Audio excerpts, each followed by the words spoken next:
Hello, it's JJ Humphrey. We're back on Elephant in the Room. I'm with my good friend Bobby Cleveland.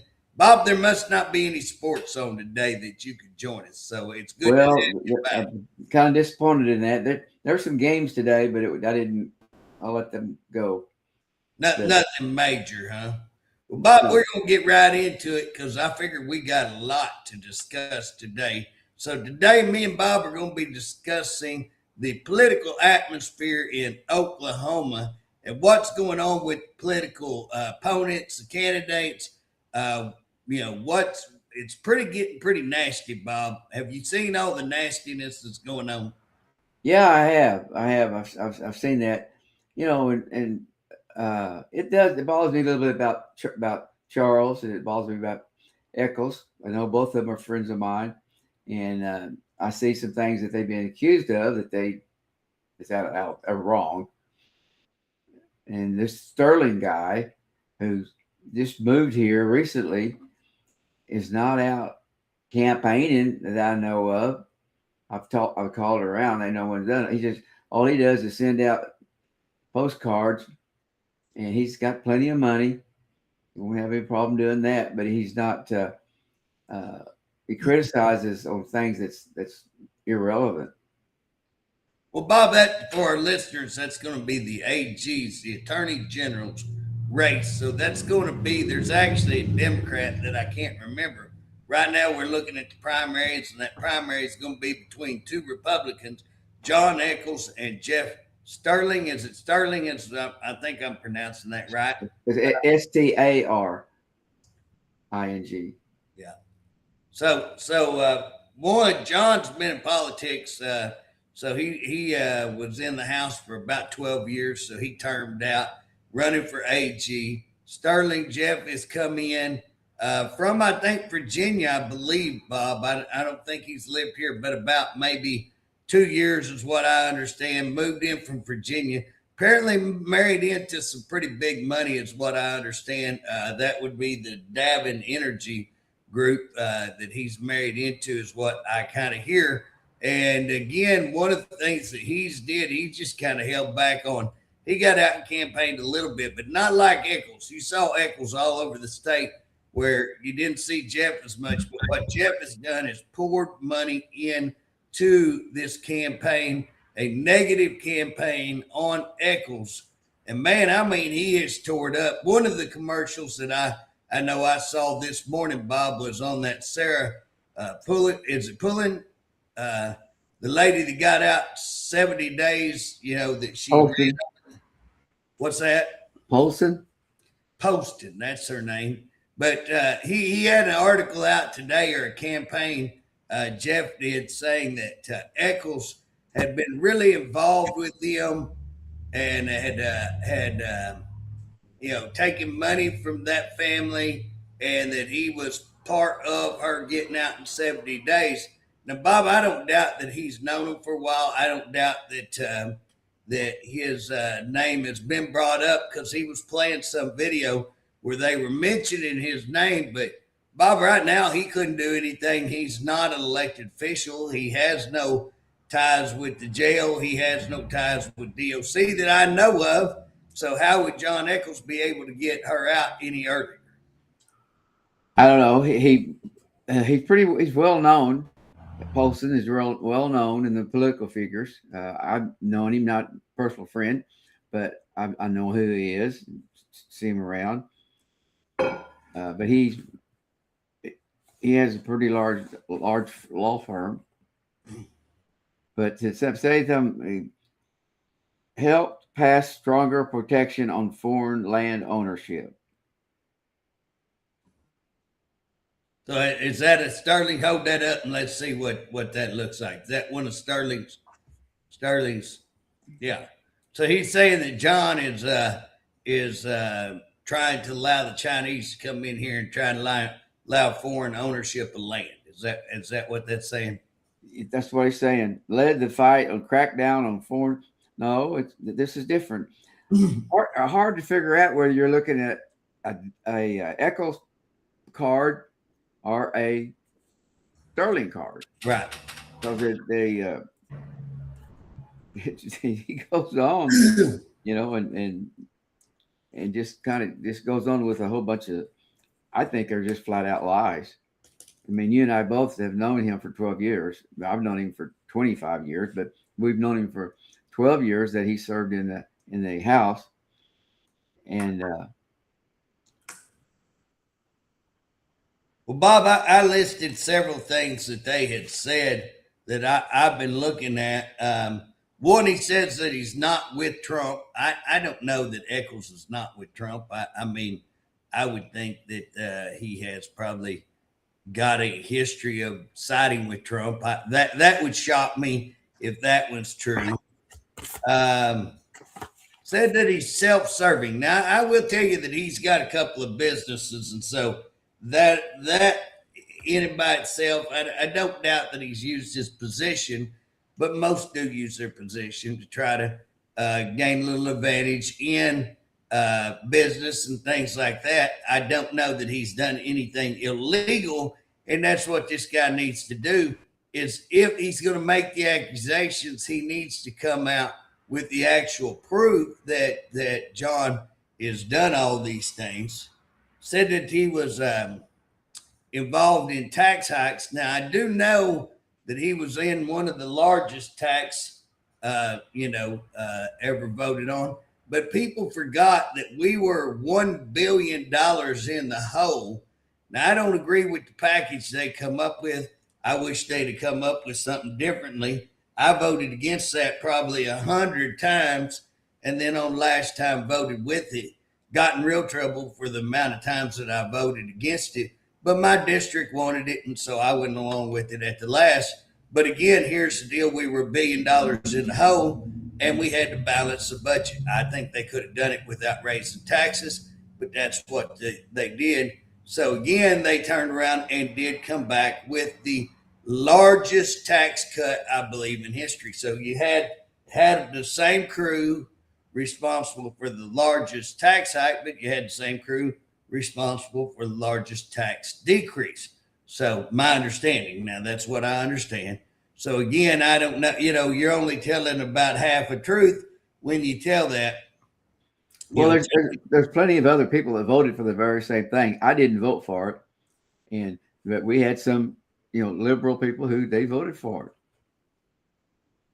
Well, I mean, here's the deal: almost the entire House voted for it after they got,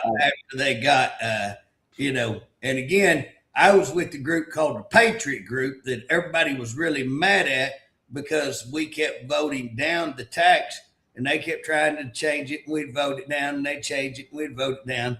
Boom, boom, boom. When they got it the last time, my district was opposed to it for that entire time.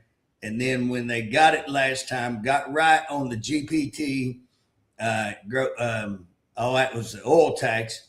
And then they got right on the cigarette tax. And then they got right on the gas tax for the district I serve. And you got to remember, I'm down here on the Red River. So that made a big difference on the cigarette tax, especially.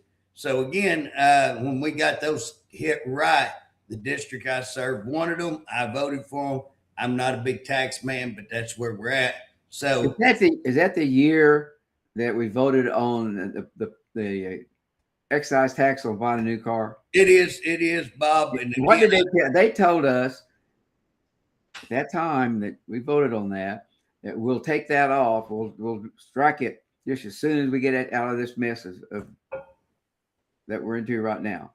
Absolutely. They told us that. And they also told us that it wouldn't be near as large as what it was at. It's going to be like 1.25% of 1% or something like that. And anyways, I had it figured that on a new car it cost about $15. And it turned out, no, it's more like, $6,000, $7,000. Yeah, it's a massive amount. Bob, that's the only one. I don't like the one we were talking about before, but I knew what I was doing. I voted because that's what my people wanted. When I went back to get reelected, had I not done that, I'd probably not got reelected in my district. So I know it was the right move. I wouldn't want that one back. The one I do want back is this excise tax because I was lied to It wasn't what I thought it was. And two, we said that we would repeal it once we got in good shape. Bob, I filed 3 or 4 different times to repeal that tax and never got a chance to do it. Well, they never got to vote it, did it? No, it never even got through committee. They wouldn't even let it be heard in committee for me. I mean, that's what's sad is that we get this stuff. Now, again, if they want to talk about something like that, I think that's kind of fair game. That's, you know, they did vote on that. I'm sitting here telling you that I had to vote on it. You had to vote, you know what I mean? There was probably 14, 15 people who voted against that on the Republican side, I think. So, you know, again, everybody can say what they want. We were $1 billion in the hole. You had to fix it. Now, could I have fixed it to where we wouldn't have went with taxes? Absolutely. If they put me in charge of setting that budget, we could have found money all kinds of places. They wouldn't do it. Now, if they want to accuse that, that's legit and that's fair. But again, say what was going on. We were $1 billion in the hole. You want to talk about in sad shape? We were in sad shape, and we had to do some things. And again, you are hearing a bunch of that, but you don't hear the complete truth on that. But I don't really think this Chinese land is what's really, big issue. Better, being plugged into his private companies. When we're talking about the AG race, being plugged into these private companies that seem to have gained some from being your position. That's what the Sterling's saying. But again, here's what's funny. I don't see John really coming back hard trying to answer these things. I think John's just kind of letting them roll off of him like a water on a duck's back, and I think he's just talking about what he will do. And I Bob, I don't know. You tell me which one's better, to come out just nothing but negative on your opponent, or come out and not really focus on your opponent, focus on you and what you're going to do. And that's what this race seems to be to me. That's they have two different. And you're there. I mean, you get more flyers than I do. Wouldn't you agree? I mean, that's what it seems like. Yeah. It's I guess it's really tough decision, and he has come back on some of the questions that have been proposed or on his postcards. But the thing about that, I look at it like this: here's a guy never been involved in politics in Oklahoma, and just shows up with a lot of money and thinks he's going to buy his way in. The same thing that Drummond's doing. Yeah. Well, and again, I think John has raised the issue that this guy has just lived here in Oklahoma 2 years. And so, again, I thought in most of these races like the AG that you would have to be here 10 years. I think that lieutenant governor, I think you have to live 10 consecutive years in the state to be able to run. I'm amazed that you don't have to do that as an attorney general. I think the standards would be just as high. But this guy apparently has only lived 2 years, according to what I'm being told, in Oklahoma. And again, if you're making the money issue a big issue, he's married into one of the largest money families there is in Oklahoma. Well, I mean, I've never noticed that if he had it, he's over. This negative was beating it up, but I've never heard what he's going to do if he's the attorney general. Well, and that's what I'm saying, Bob. He's running on going after Eccles when I think he would be better off to come in or at least be half and half. If you want to go after your opponent, fine, but tell us what you're going to do differently. Where do you stand? Where are you going to go after? What are you going to go after? What are you going to change, and how are you going to do it? Bob, a lot of them are pretty good about talking all about what they're going to do, but they seldom talk about how they're going to do it. That's a big issue for me. Let's look at the governor's race. Oh, son, that's ugly. I mean, you want to talk about getting nasty? They're getting nasty as all get out. Chip keeps running these commercials. It's putting Drummond, McCall, and Maisie all making them responsible for us being 50th in the nation on education.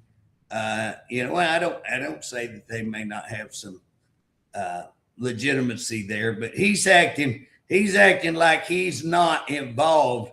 You know what I'm saying? He's saying, look at these long term political guys.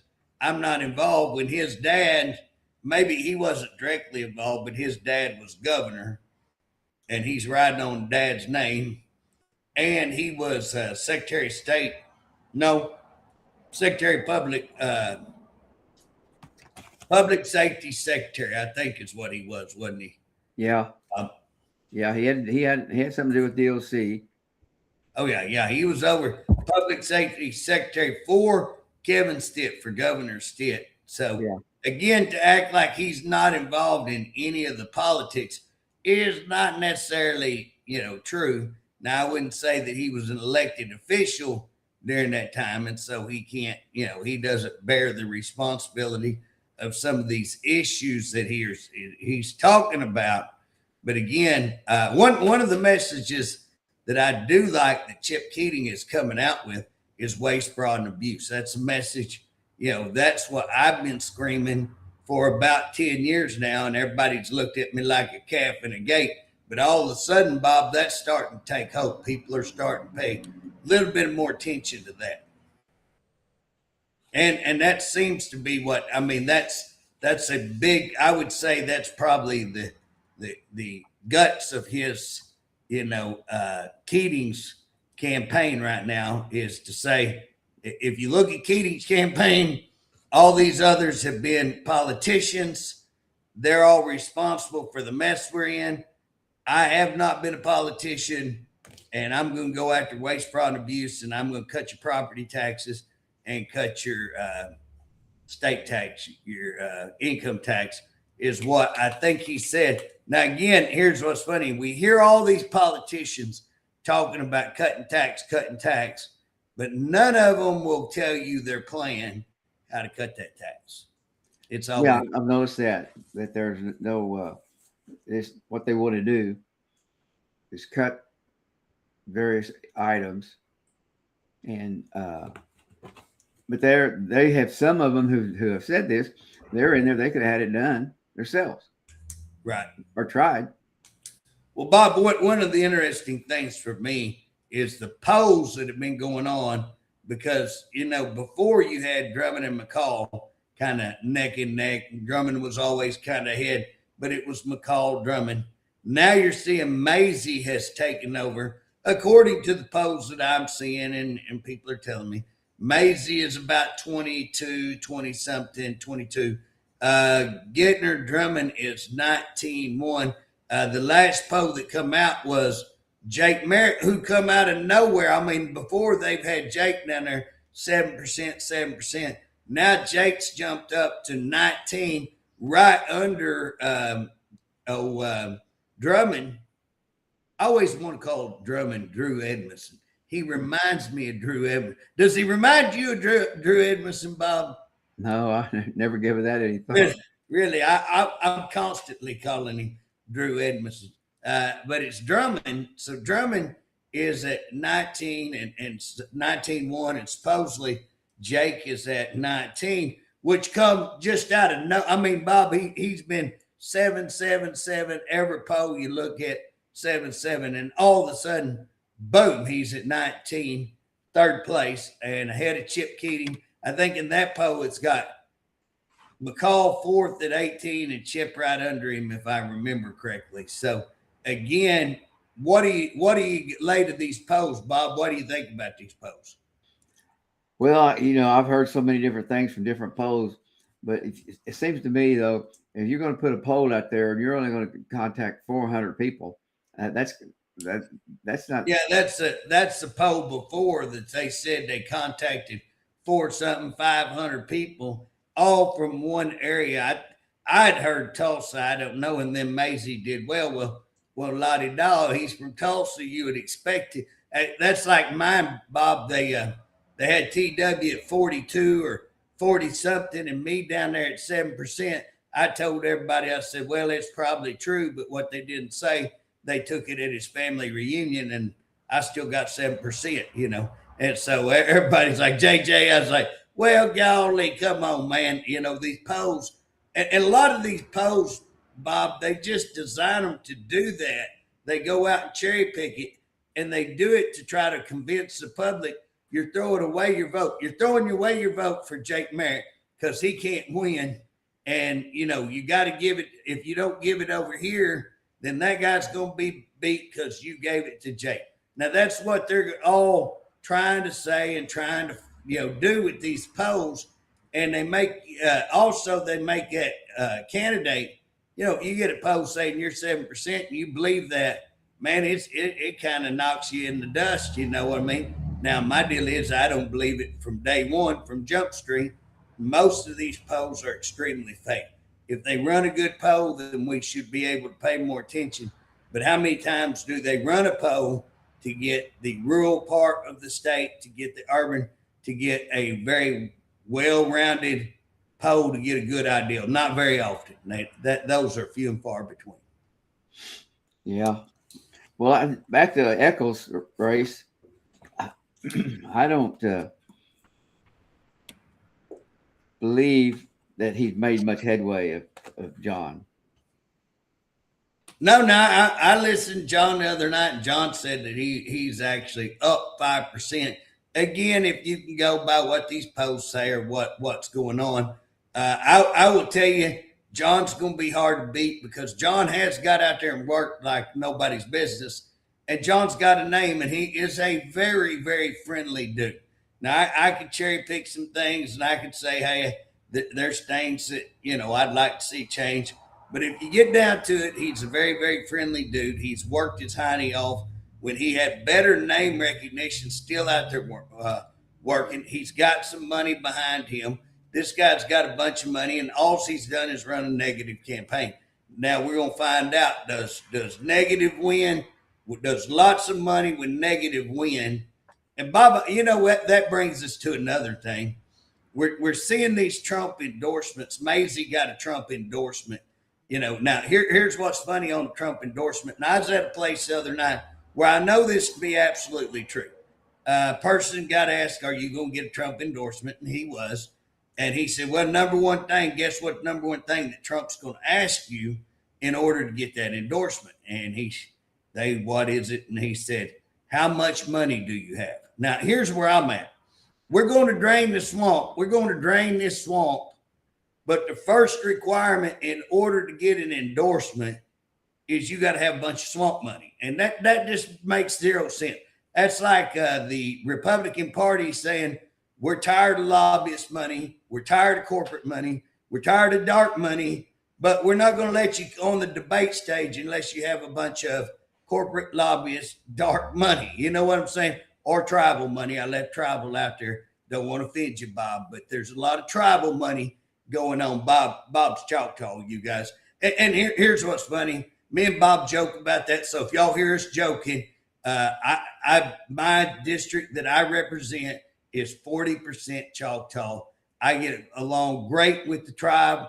Get along great with tribes.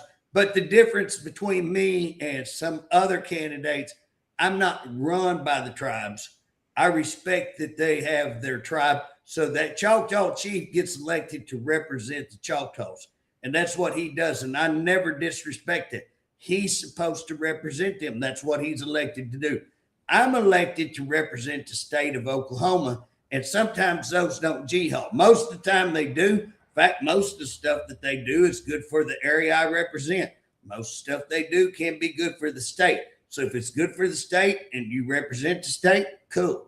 If it's not good for the state, then you represent the state, and that's where you may have to go to court or whatever you have to do. But you can do it. The one thing that I would hold against Stitt would go out of his way just to make the tribe man. You know what I'm saying? I don't have a problem with him standing up for the issues, but he would go out of his way when he would be better off. In fact, when times that if he'd been more agreeable, would have been better for the state, but he is always at war with the tribes. And so again, I think we can have a little difference in that, but we got that tribal money there. We got dark money there. We've got corporate money there. We got lobbyist money there. And everybody's saying, we don't want that. But again, you can't get on the stage and debate unless you got that. And a good example of that, Bob, Jake Merritt. Yeah. So have you seen where they wouldn't let him on the stage? Yeah. And here's what's funny, Bob. They wouldn't let him on the stage. They wouldn't let him debate because he wasn't good enough in the polls and he wasn't good enough money. But now he's third in the polls. So again, I hold anybody that is in the race ought to get a chance to debate. It shouldn't matter where you are on polls. It shouldn't matter where you are on money. If you're a candidate, you ought to get a chance to be heard.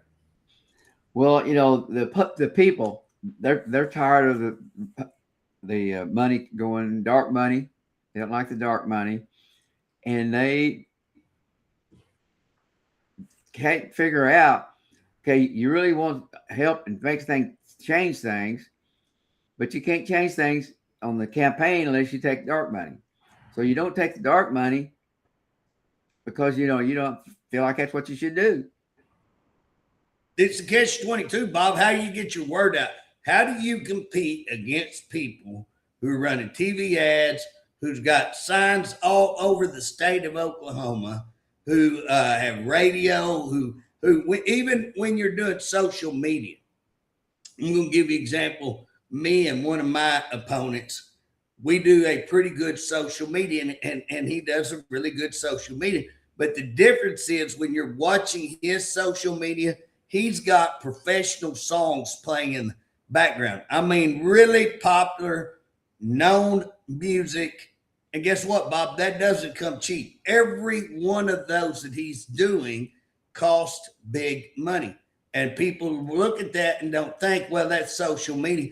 No, he's spending mega bucks to do all those social medias like he's doing, where I'm spending absolutely nothing. The only thing I'm spending a couple of cents to push that out there and get it distributed a little bit more. So I'm spending cents where he's spending big dollars. You know what I mean? And so how do you compete against that professional look, that music that's snapping and got good rhythm? And me, I'm sitting over here running on pennies on the dollar. And again, how do you compete with that?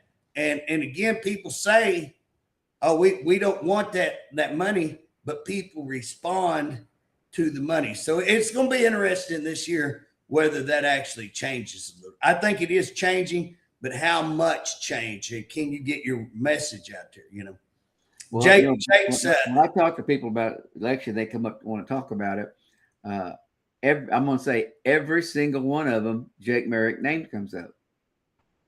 What about Jake? What about this guy? He's a good guy. He's not taking money to get his name out there. He's doing his best with what he's got, and he's honest. So, you know what I think has done Jake actually benefited him is them not letting him on the stage. I think he's got more attention out of them not letting him on than if they would have let him on and he would have got to speak. I think the fact that he didn't get on, that he's monopolized that he's went out and got to speak. What he's done is put that on social media, and then he's got out there where he doesn't have specific questions, where he's got a ready-to-go speech that he gives with that to say what he would do, and he's not interrupted by questions or time. That's the thing that I've heard. They said, well, he's the only person that really said what he'd do, a plan. Right. And that's because he has time. That's what he's been able to do, is discuss that plan, to where if he'd been on the stage, you don't get time to discuss your plan. You know what I mean? So that's one of the things I've done, Bob, is I've put a web page up, just like his data center. I got called yesterday. You need to get the data center. You need to get your position on the data center. I turned around and sent that person a video and said, look, right here's my position. I don't try to dodge questions. Here's a video on it. Go to my webpage, jj4ltgov.com, jj4ltgov.com. That's what we've done. We put up a whole plan. How do you deal with data centers? How do you deal with the agricultural issues? How do you deal with DOC, DHS? All of these big issues, we've made our stance really clear on what we would do and our solutions to those. So again, I don't see that with other opponents. I see them saying, oh, the roads are bad. Oh, the school's bad. We got to fix that. Okay, how are you going to fix it? When they're talking turnpikes, what are you going to do? And Bob, I think the big money is going to be an issue. Me going around the state, I do believe that that's a big issue. And I am hearing that people are getting sick of the negative and want to hear more of what are you going to do. And if I was one of these guys, you know what? I'm not concentrating on my guys. I'm not concentrating on somebody else.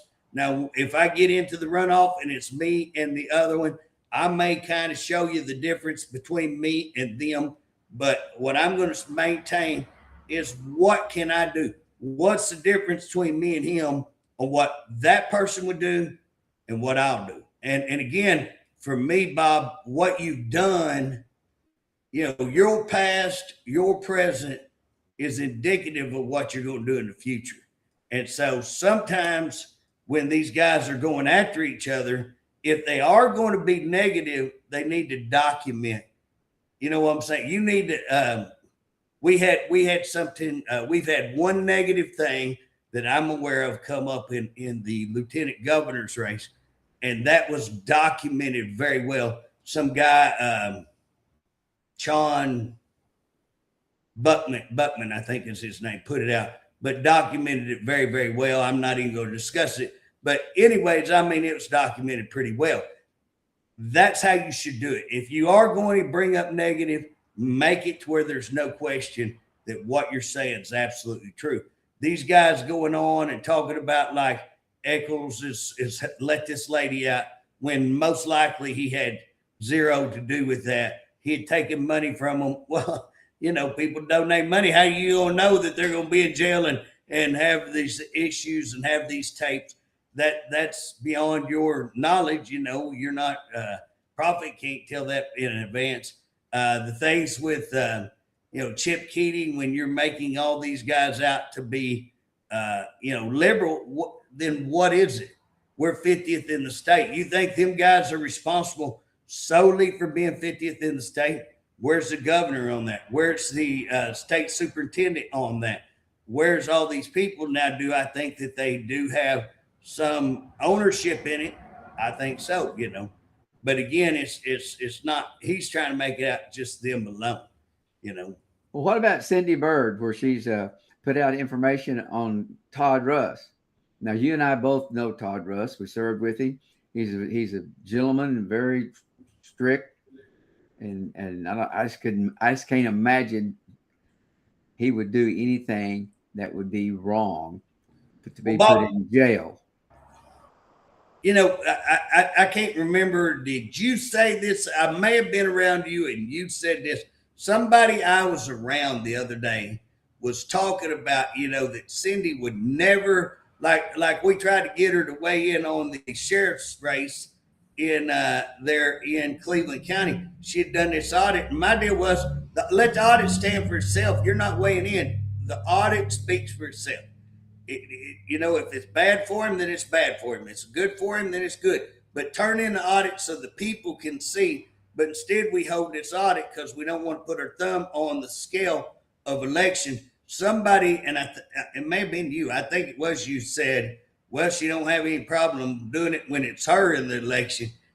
Was that you that said that, Bob? Yep. Yeah. So I agree. I mean, here's the deal. Before we wouldn't weigh in on all that to influence the election. Now that it's me in the election, now that it's her in the election, she's going to weigh in with this stuff. And it looks like she held it purposely. If she had known that beforehand, then why didn't she put it out when she wasn't his opponent? You know what I'm saying? When she was Right. running for lieutenant governor, why didn't she put it out? If he's that terrible person and shouldn't be the state treasurer, then she should have put that out for somebody else to run on and let the public know. Again, I know Todd Russ. I mean, I've known Todd Russ for a long time. I know some of the stuff that I've heard. I've not seen it. If you were going to come out with that, you should have come out with it a month ahead of time. You should have come out with 100% evidence that it's 100% true. But to come out with it, 16 days, 15 days before the election, and again, I've not seen anything to say whether it's true or not true, and you make any accusation that you want, especially with that kind of clout behind your name, you can make that. But how is it that it just happened to come out right there 2 weeks before? And tell me you're not using your office to further your election. That's what it looks like to me, Bob. I don't like that because you're using your office to further your election. Now, a lot of people say, well, JJ, you filed grand juries and all that. Guys, go back and look. The thing that grand jury was based on and has been based on was done 2 years before that. That fight I've been in for better than 2 to 3 years. In fact, we were in the fight way before we had the committee hearing. We had a committee hearing, ordered an investigation, had it killed, then came back with the grand jury. And that grand jury is over a year ago. It started. And if everybody wants to know, I did not write the grand jury petition. I did not write it. I signed it, but I had nothing to do with that actually how it was written up. And so I just agreed with it, signed it. So again, if you want to accuse me of using that political, you need to go back and look. This is, we've heard nothing about it. 2 weeks before the election, bam, we're going to drop all this negative stuff. Again, my thing is run on what you can do and not on what others. And also, none of my opponents are in this grand jury deal. So again, you need to understand, I don't help myself with the grand jury. Actually, what most people would say, what I do with the grand jury is political suicide. Most would think that, you know what I'm saying, Bob? So again, that's the difference. I want to clear that up. But yeah, I was disappointed in that, Bob. Well, they brought up the stuff like 90 miles an hour. You know what? I've gone over 90 miles an hour before, trying to pass a couple of big old trucks sometime. That happens. But to try to make a big deal out of that is, I think it's really kind of funny that someone would do that. Well, Bob, I think that was so I think that was why Todd was still in the house. I remember that, I think, and we're talking about 6 years ago. If that's the incident that I'm thinking, they're talking about the company car, the state car that he drives. But he's not the only one that drives that state car. Other people use it as well. Sure. So they're talking about the state treasurer's car. Yes. Okay, that he was going 90 in that. And again, Bob, where are we talking about? Get out on the turnpike, and what's the speed limit for the turnpike? It's 80 something, I think. Yeah. You know, I mean, and here's the deal. It's split, and with the cars today, you're driving down that turnpike. I catch myself all the time. I got stopped one time. Of course, I'm in my own personal truck. I didn't know how fast I was going. Me and that trooper, he was mad when he first started. Before he got done, we was laughing pretty good. I had him going pretty good. He had a good sense of humor. Anyways, he didn't end up writing me a ticket. He wrote me a warning. And I didn't know. I said, hey, how fast was I going? I mean, just for the old tally book. He goes, you're going way too fast. I said, well, what was it? And he said, 92, I think. And I told him, I said, you're right. And if you'd have wrote me a ticket, I wouldn't have said nothing. And I got a ticket from a trooper not too far from right there. And guess what? The head troopers called me and said, why didn't you tell us that you got a ticket? We could have took care of this.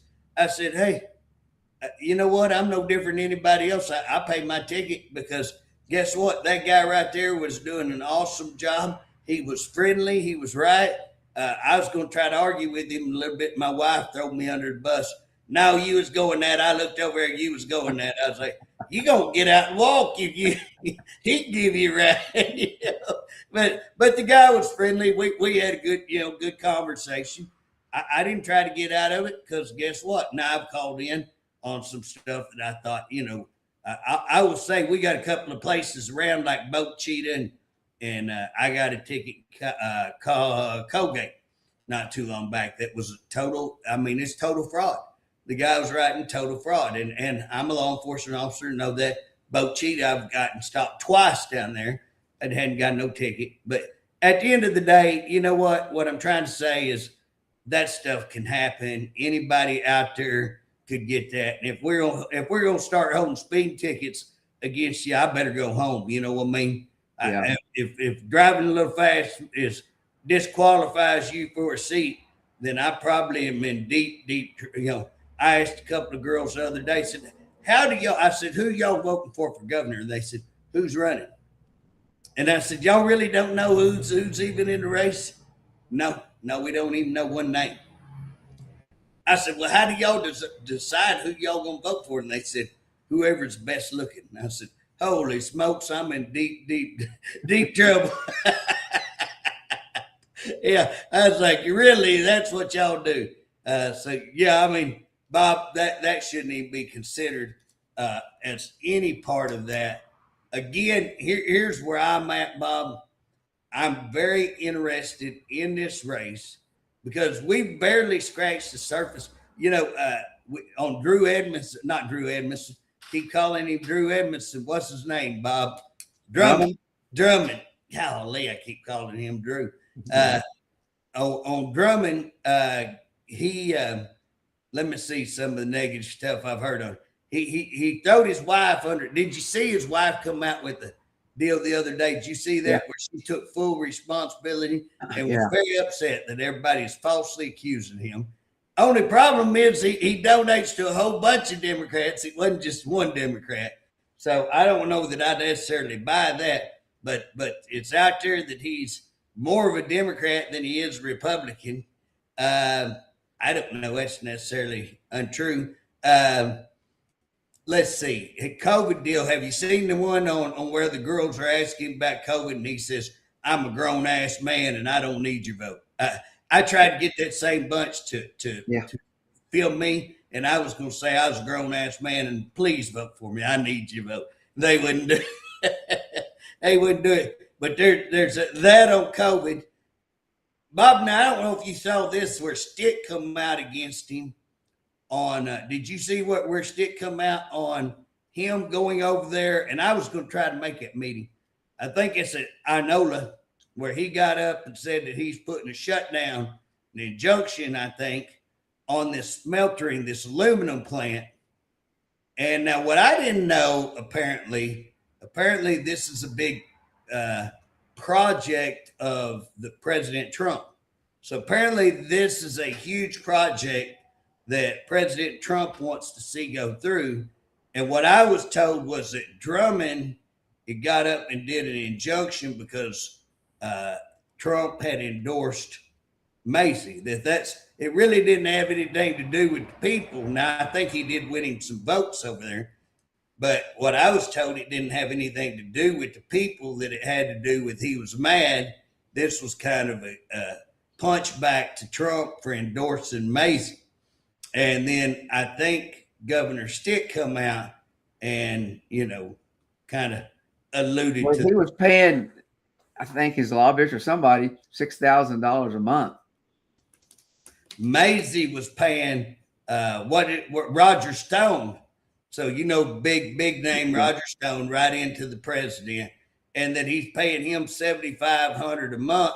And that's another thing that Stitt was alluding to, I think, was that there was that pay of $7,500 a month. And then 1 month he paid him double. And so again, they're saying that he's paying to get this Trump endorsement. And I will tell you that there's a lot of money tied up with a Trump endorsement. I mean, if you want to go to Mar-a-Lago, you're probably going to pay some pretty, everybody thinks, well, you just I got invited to Mar-a-Lago. No, you got invited, but you're going to write a pretty big check to walk in there. And just about any of these functions up at Washington with these big name individuals, it's a money racket. And again, we're draining the swamp, but their deal is we can't drain the swamp if we don't raise no money. And I get that, but how are you raising money? Are you raising money from the swamp? That's where the question begins to happen. And so again, you know, Maisie paying Stone $7,500 a month. Is that meaning that he's just buying? You know, because Bob, I mean, 10 months of that's $75,000. If you doubled up, you know what I'm saying. You had 2 more months. That's 15 more $1,000.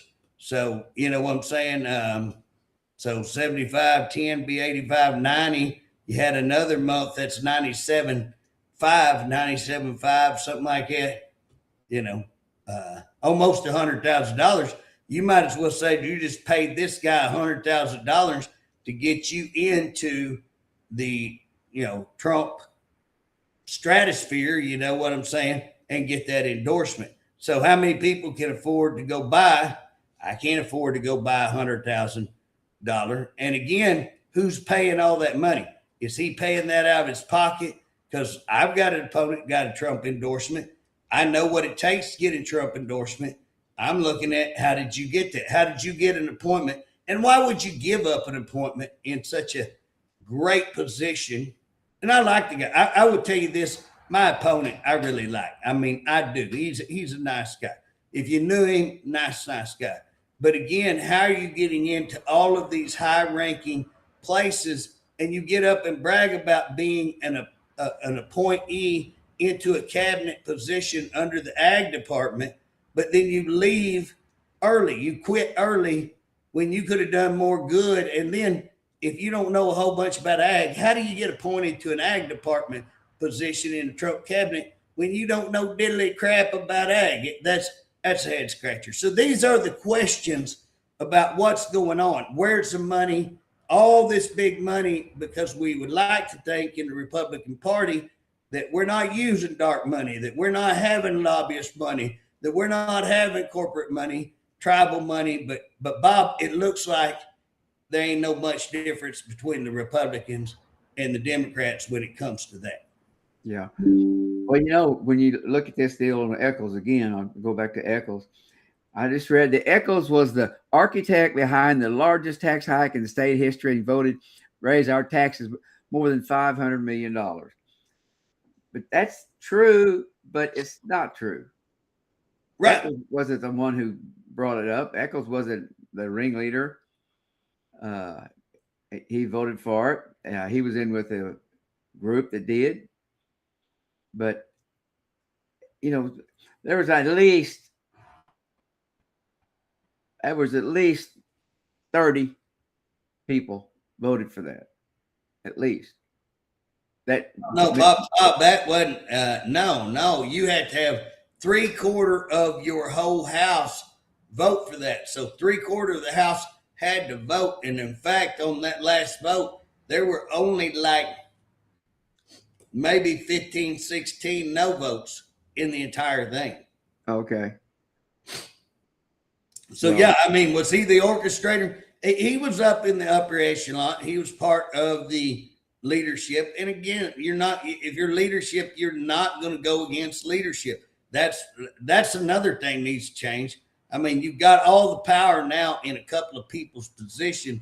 And again, if you don't do what they say, they'll move you out of your position. So are you better off standing your ground like I have and not be able to run a bill, not being able to have a chairman position? Or are you better off to get along, run a few bills, get your name on? I specifically think that they've watered down chairman. Chairman used to mean something, Bob. You know, if you were chairman, like when you were chairman of public safety, that was a big position. Yeah. When I first took over chairman of public safety, that was a big spot. When they moved me, they watered all of those positions down, created chairman of corrections, chairman of criminal justice, chairman of public. JJ, here's one that aggravates me. Drummond says he's going after this case. He'll go after this case. He'll go after this case. He's tough. But when you ask him to just investigate whether there's kids getting molested or not, that's more important than some big corporate idol that he's going after and win that. But he would not even talk about it. Bob, I just want to give you a little list of stuff that I've turned over. And Bob, other people listening to me and you would not know this, but you know this. I will not turn something over to the AG unless it's documented upside down sideways. Right. I mean, and again, all I'm asking for, even with all this documentation that they probably could go in and file charges on, I'm asking for an investigation. Let's just look and see. Is this? They would not even investigate the girl, the doctor, that was a prison doctor who knew about girls getting molested there in the prison, and they would not even investigate that. Bob, I have turned over that. So that had two parts to it. So it was a whistleblower violation. Yeah. You know this because we helped get her the attorney. She's won 4 times now in court. They've appealed it to Supreme Court. She'll win again, and then she'll sue them, and they'll get money because they falsely fired her. We asked them in a hearing, did you talk to her in a whistleblower investigation? No. I was the one who gave you the report. You didn't talk to me. You didn't talk to the lawyer. You didn't talk to anybody in OMS who we turned that into. Who did you talk to? Nobody. So how did you investigate a whistleblower and you never talked to? Well, we found that the rapes didn't occur, so we didn't need to talk to her. Well, bull, she turned it all in, whether it's true or not true. She thought it was true, and they fired her regardless. But then, Bob, we asked them, well, who did you talk to on this rape? We turned all this stuff in, all of these emails, all of this proof. Did you talk to any of the rape victims? No. Did you talk to any of the people who were supposed to have perpetrated the rape? Now, when we say that, who we talked to, specify who you talked to.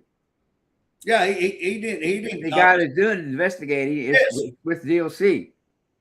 Well, I was talking to the AG's right-hand man because they would not bring. If you remember, they wouldn't allow us to subpoena the actual investigator. So I'm talking to the AG, and he's saying we didn't talk to the victims. We didn't talk to the rapists. We didn't talk to the doctor. We didn't talk to any of the other 40 witnesses that you listed that could corroborate this.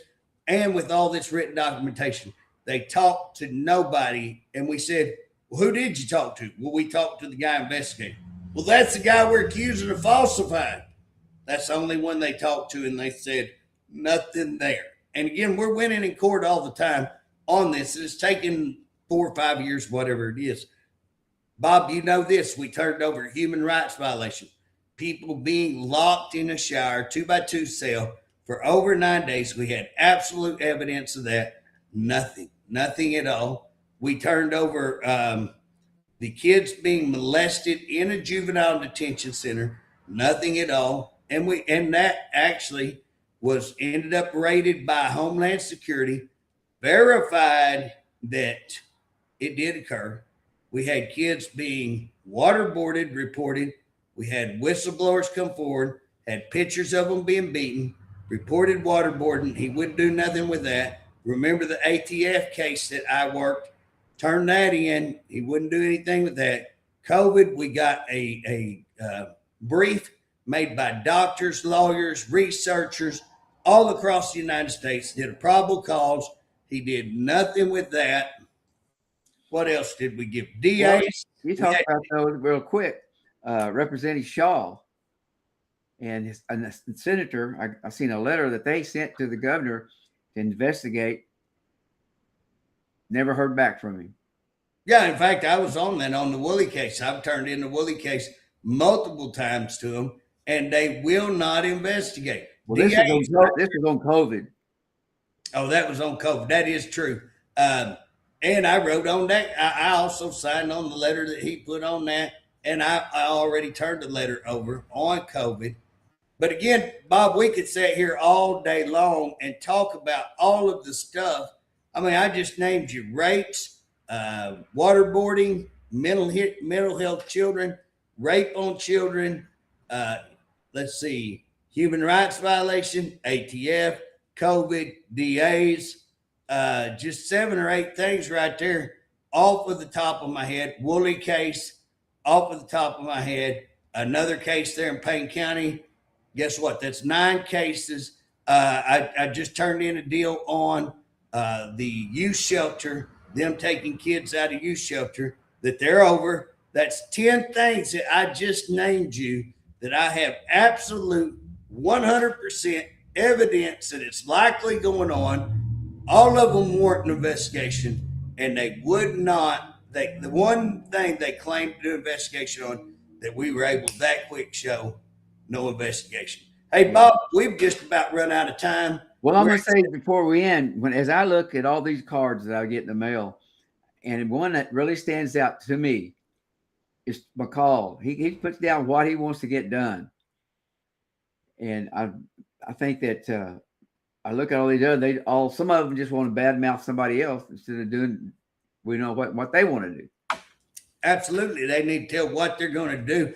It'll be interesting, Bob, is the guys that are saying, hey, this is what I'm all about, and not getting off on the negative, are they going to win it? Is it going to be those who stayed away from all the political money, all of these handouts, mail outs, all of that? Can they actually get their message out without the money? And is that going to win today? I think this election is going to be one that we haven't seen anything like it in the past. You always hear kind of, but no, really, this one stands out with the big money and the no money, and finally people are coming out.